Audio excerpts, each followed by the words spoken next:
شروع کرتا ہوں اللہ کے نام سے جو نہایت مہربان اور رحم کرنے والا ہے۔ السلام علیکم میرے پیارے سامعین و ناظرین۔ میرے پیارے سامعین و ناظرین، آج ایک اور ویڈیو کے ساتھ آپ کی خدمت میں حاضر ہوں۔ ملاحظہ کیجئے میرے پیارے سامعین و ناظرین، 3 بندوں کی دعا اللہ تبارک و تعالیٰ کبھی بھی رد نہیں کرتا۔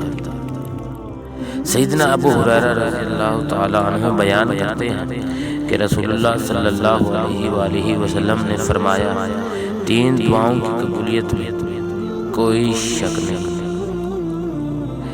پہلی دعا، مظلوم کی دعا اللہ تبارک و تعالیٰ کبھی بھی رد نہیں کرتا۔ دوسری، مسافر کی دعا اللہ تبارک و تعالیٰ کبھی بھی رد نہیں کرتا۔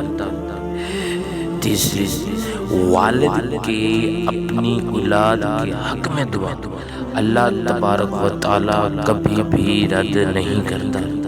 میرے پیارے سامعین و ناظرین، اللہ کے یہ 3 ایسے بندے ہیں، اللہ تبارک و تعالیٰ ان بندوں کی دعا کبھی بھی رد نہیں کرتا۔